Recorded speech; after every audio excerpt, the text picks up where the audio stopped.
After episode 3, I said the show had ramped up. Episode 4 took things up another level. The heat was turned up, and it was one where I thought things were going to go one way and then it didn't.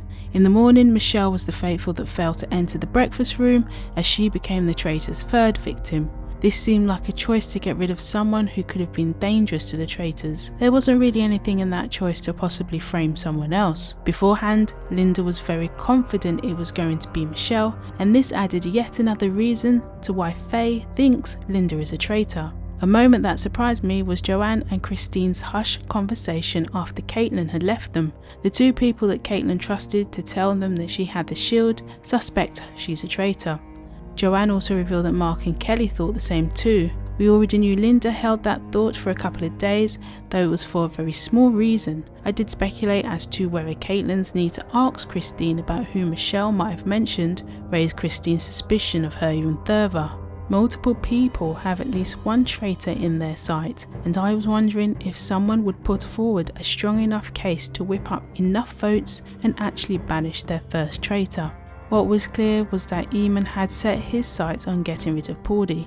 Even though Caitlin is finding herself in a more vulnerable position, Eamon would rather go forward with Caitlin than Pordy.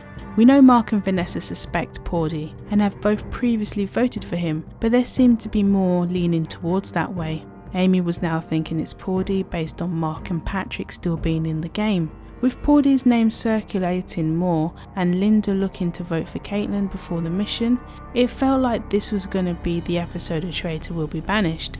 Despite the breakfast chatter, I didn't think that was going to be Caitlin, but would in fact be Pordy. This episode was another mission that has been used on other versions. I've lost count with how many have actually used it. This one is definitely a popular one. If I was to participate in this mission, I would not want to be the one that has to remember what Siobhan said. It would be a pretty good chance I would forget something or get something slightly wrong. This mission in this episode had a little twist, which I'm struggling to recall if this has been done in the ones I've seen. When Siobhan gave Christine the option of a shield or banking the money, I would have been very confident to predict Christine would take the shield. This thought would have been purely based on the way she was trying to get John to give her the shield the previous day. With one member from each team tempted with this offer, there was a possibility of multiple players with a shield. We know that Caitlin definitely lied to her team about there being nothing else to it. A very bad decision to make. Once everyone else starts talking, it would easily get out. Whether she took the shield or not won't matter. The lying about it would surely raise suspicions. I wasn't sure if it was a direct tactic or a poorly judged decision to not say anything.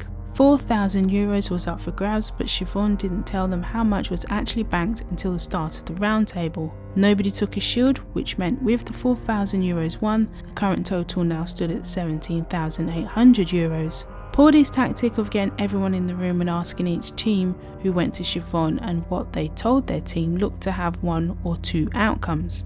It makes Pordy seem more suspicious by trying to deflect it on someone else, or it exposes Caitlin. I wasn't sure if Nick was buying Caitlin's tears that her withholding the offer was a mistake. He'll probably forget it even happened by the time he gets to the round table.